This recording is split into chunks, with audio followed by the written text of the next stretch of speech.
Your time starts now. அனைவருக்கும் இனிய மாலை வணக்கம். என் பெயர் தேவஸ்ரீ. நான் சிவகங்கை அரசு மருத்துவமனை கல்லூரியில் 2ஆம் வகுப்பு படிக்கின்றேன். எனக்கு கொடுக்கப்பட்டுள்ள தலைப்பு புளூரிபொட்டன்சி நெட்வொர்க், அதாவது பலதிறன் முதுகண செல் மற்றும் அதன் இணைப்புகள். அறிமுகம். தற்போது பலதிறன் முதுகண செல் என்றால் என்ன என்பதை காணலாம். பலதிறன் முதுகண செல் என்பது உடலில் எங்கேனும் மற்ற உடல் உறுப்புகளாக மாறும் தன்மைக்குரிய செல்களாகும். இதனின் ஆதாரங்கள் என்பது அது எங்க இருந்து எடுக்கப்படுகின்றது ஆகும். குருத்தணுக்கள், inner cell mass of embryo. இதில் முதல் படத்தில் பார்க்கலாம், inner cell mass of embryo, அதாவது பிளாஸ்டோசிஸ்டிலிருந்து எடுக்கப்படுகின்றன. கரு உயிரணு, ஜெர்ம் செல். இரண்டாவது படத்தில் பார்க்கலாம், ஜெர்ம் செல்லிலிருந்து பலதிறன் முதுகண செல் எடுக்கப்படுகின்றன. உள் அறிவுசால் பலதிறன் செயல்கள், இன்டியூஸ் புளூரிபொட்டன்ட் ஸ்டெம் செல்.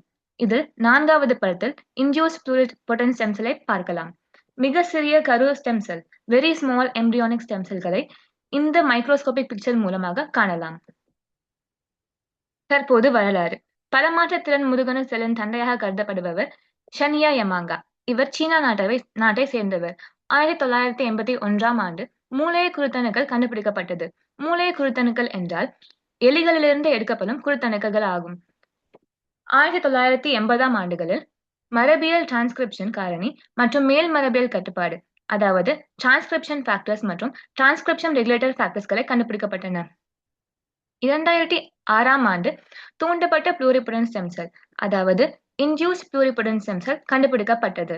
2000 ஆண்டுகளில் மேல் மரபியல் கட்டுப்பாடு, அதாவது எபிஜெனடிக் ரெகுலேட்டிங் ஃபேக்டர்ஸ், அதாவது அசிடைலேஷன், மெத்திலேஷன் போன்றவற்றை மேற்கொண்டுபவை கண்டுபிடிக்கப்பட்டன. தற்போது முக்கியமான தலைப்பு பல்பண்பு திறன் பிணையங்கள், அதாவது புளூரிபொட்டன்சி நெட்வொர்க்ஸ். பல்பண்பு திறன் பிணையங்கள் என்பது ஒன்றோடொன்று இணைக்கப்பட்ட மரபணுக்கள் ஆகும். இந்த வரைபடத்தில் காணலாம். இதில் ஜீன், RNA, என்சைம்ஸ், மெட்டபோலைட்ஸ் இவை அனைத்தும் ஒன்றோடொன்று இணைக்கப்பட்டிருக்கின்றன. இவை எவ்வாறு இணைக்கப்பட்டிருக்கின்றன என்றால் அது ஜீன்கள் மூலம். இந்த ஜீன்களை நாம் இன்டர்கனெக்டட் ஜீன்ஸ் என்கிறோம். மேல் மரபியல் கட்டுப்பாடு. மேல் மரபியல் கட்டுப்பாடு என்றால் டிரான்ஸ்கிரிப்ஷன் என்பது அர்த்தம். இவை செல்களை புதுப்பித்து வேறுபடுத்தும் திறனை கட்டுப்படுத்துகின்றன, அதாவது புளூரிபொட்டன்சியை பராமரிக்கப்படுகின்றன. மேல் மரபியல் கட்டுப்பாடு, டிரான்ஸ்கிரிப்ஷன் ஃபேக்டர்ஸ். டிரான்ஸ்கிரிப்ஷன் ஃபேக்டர்ஸ்களில் 3 டிரான்ஸ்கிரிப்ஷன் ஃபேக்டர்கள் மிக முக்கியமானவை. அவை OCT4, நானோஜி மற்றும் SOX2. இவை புளூரிபொட்டன்சியை பராமரிக்க உதவுகின்றன. OCT4 என்றால் ஆக்டாமர் பைண்டிங் டிரான்ஸ்கிரிப்ஷன் ஃபேக்டர் என்பது பொருள். பல உயிர்த்தன்மையில் மைய வீரர் என கருதப்படுகிறது. இவை பலமற்ற திறனை பராமரிக்க உதவுகிறது. தற்போது நானோஜியை பற்றி பார்க்கலாம். நானோஜி என்பது ஒரு ஐரிஷ் வார்த்தை. அதன் அர்த்தம் லேண்ட் ஆஃப் யங் என்பது. அதாவது நானோஜி குறைவுள்ள செல்கள் பலவிதமான தன்மையை பராமரிக்க முடியாது. நானோஜி தன்மை இல்லாத செயல்களால் புளூரிபொட்டன்சியை காண்பிக்க முடியாது. SOX2 OCT4 போன்று நடப்பவை. இவை கரு வளர்ச்சியில் பலதிறன் முதுகண திறனை பராமரிக்க அவசியமானது. தற்போது SOX2, நானோஜி மற்றும் OCT4 இவை மூன்றும் எப்படி செயல்படுகிறது என்று பார்க்கலாம். இப்படத்தில் காணும்போது OCT4, SOX2, நானோஜி இவை அனைத்தும் ஒன்றோடொன்று இணைக்கப்பட்டிருக்கிறது. இவை ஒன்றோடு ஒன்று இணைக்கப்படுகிறது அல்லாமல் இது மற்றவையோடு, அதாவது STAT3, SAL4, DAX1 போன்றவையோடு இணைக்கப்படுகிறது. இதன் மூலம் புளூரிபொட்டன்சி பராமரிக்கப்படுகின்றன.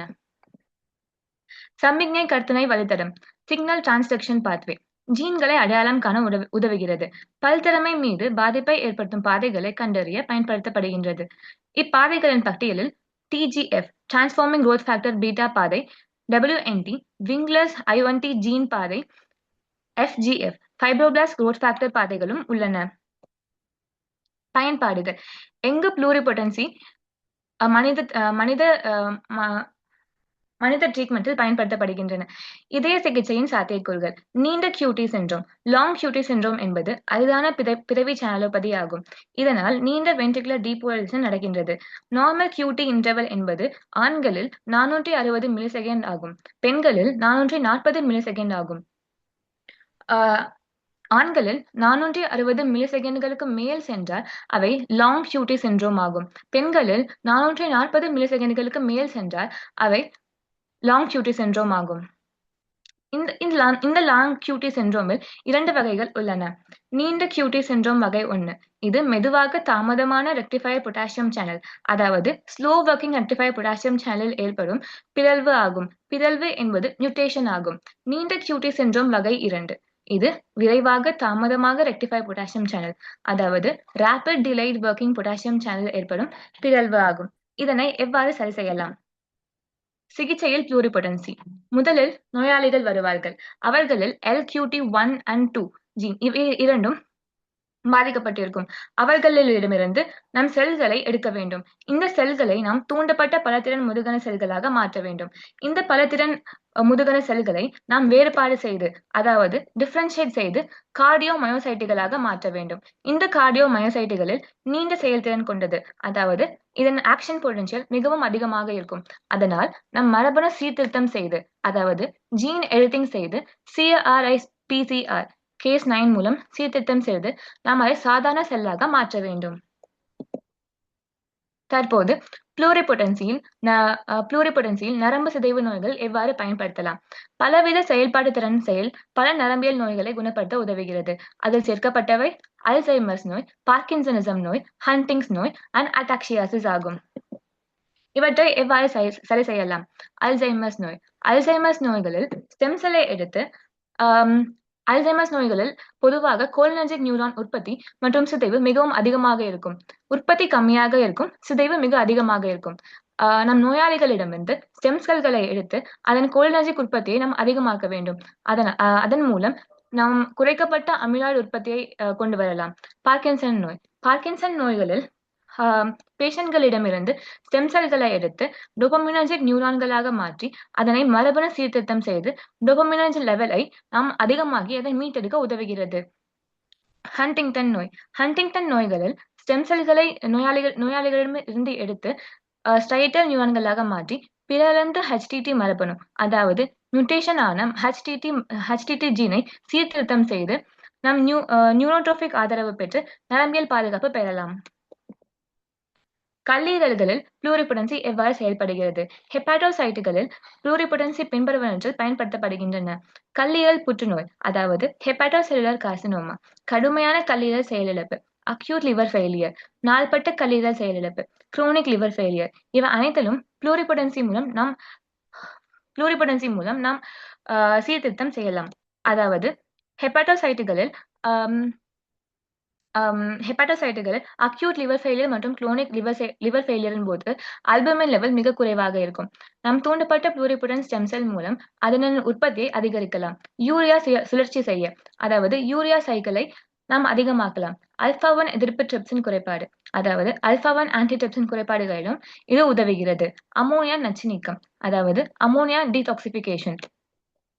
கிளைகோஜன் சேமிப்பு, அதாவது கிளைகோஜன் ஸ்டோரேஜ் டிசார்டர்களில் நாம் இதனை யூஸ் பண்ணலாம். கிரிக்லர் நாஜார் நோய்குறி, கிரிக்லர் நாஜார் சிண்ட்ரோமிலும் இதனை உபயோகிக்கலாம். பலமாற்றுத்திறனில் எதிர்காலம். நீரழிவு சிகிச்சையில், அதாவது டயாபெட்டிஸ் மெலிட்டஸில் தூண்டப்பட்ட புளூரிபொட்டன் ஸ்டெம் செல் அண்ட் ஹீமோஃபீலியா சிகிச்சையில் தூண்டப்பட்ட புளூரிபொட்டன் ஸ்டெம் செல் சிகிச்சை, முதுகண தண்டு, அதாவது ஸ்பைனல் கார்டு இன்ஜுரி காயத்திற்கான சிகிச்சை, மேக்குலர் சிதைவுக்கான சிகிச்சை, அதாவது மேக்குலர் டிசார்டர்ஸ், புற்றுநோய் சிகிச்சை, கேன்சர் தெரப்பியிலும் இதனை நாம் உபயோகிக்கலாம்.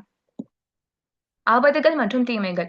நெறிமுறை அழிவு, அதாவது எத்திக்கல் டிஸ்ட்ரக்ஷன், மனித கரு அழிவு, எபிஜெனடிக் அசாதாரணங்கள், எபிஜெனடிக் இஷ்யூஸ், மரபணு உறுதியற்ற தன்மை, ஜெனடிக் இன்ஸ்டெபிலிட்டி, அதிக செலவு, மோர் காஸ்ட்லி, அந்த தயாரிப்புக்கு நீண்ட நேரம். வாய்ப்பளித்ததற்கு நன்றி. வணக்கம் சார்.